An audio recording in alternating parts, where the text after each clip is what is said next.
Alright, Reading Rainbow, episode 127, Hip Cat.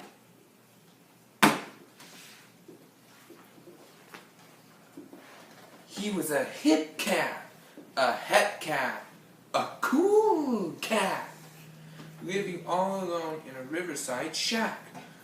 Ooby-Doo John, the sax man, scat man, the cool cat man.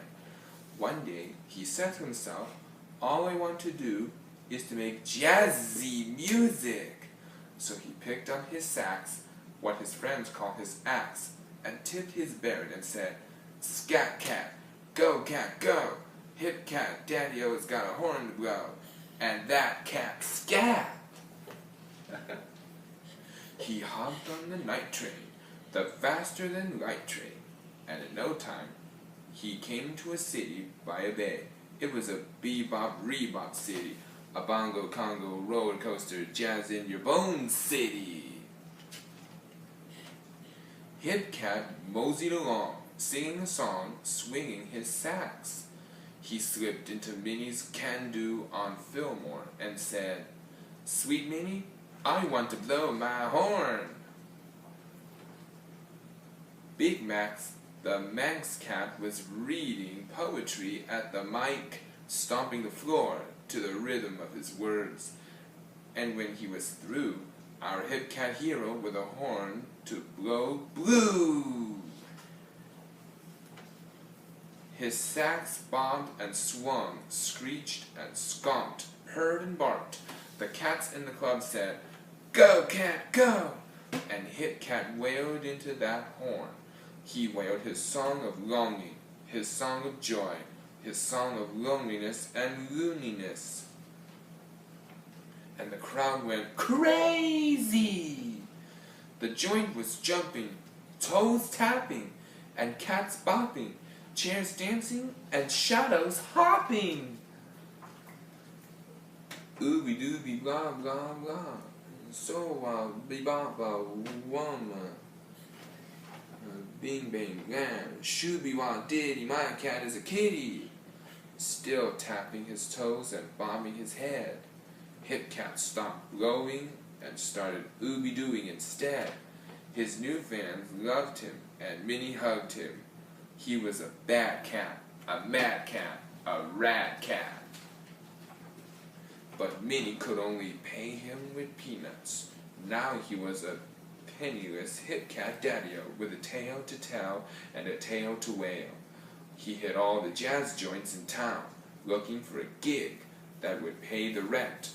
He was getting tired of living in a tent, but the joints were owned by the top dogs.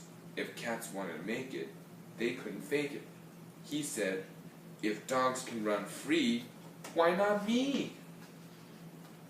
So Ooby-Doo played his sax under the bridges. He played in the fog, and he played on the ridges. He played all day, and he played all night. He played for no pay, but he kept up the fight. But he had to eat, and there was no money in sight. So he played his sax at all the tourist traps. Tourists with cameras tossed coins in his cap. Then he became a short order cook at the Doggy Diner. But he knew he could do something a whole lot finer. One night, he slipped back into Minnie's can-do. Minnie said, "Ooby-Doo, how do you do?" Ooby-Doo said, "I'm feeling kind of blue." Minnie said, "Sing it, you can do." Big Max and some minx cats and cats in minks were jamming on their axes, playing some licks. They said, "Who's that cat?" And the cat from the sticks. Then they remembered and shouted, "Ooby-Doo, do what you do, let the cats out of the zoo." So he blew his horn, all bluesy and forlorn. Then he started singing better than ever, remembering the river where he was born.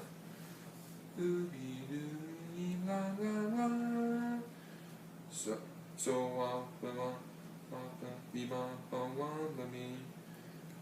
bang, and shooby wah diddy, my cat is a kitty. gone.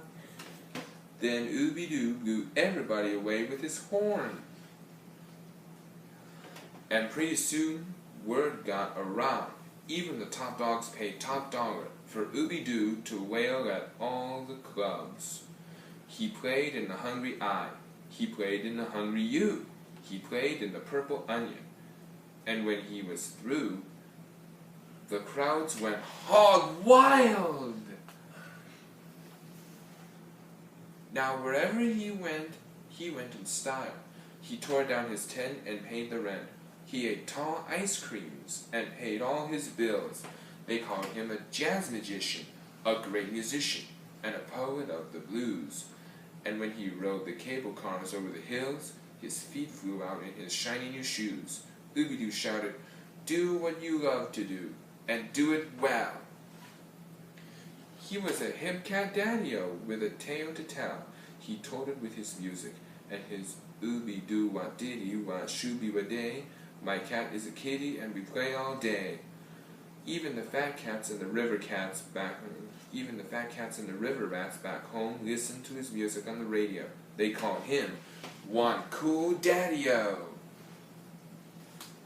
He was a hip cat, a hat cat, a cool cat, a bad mad rat cat.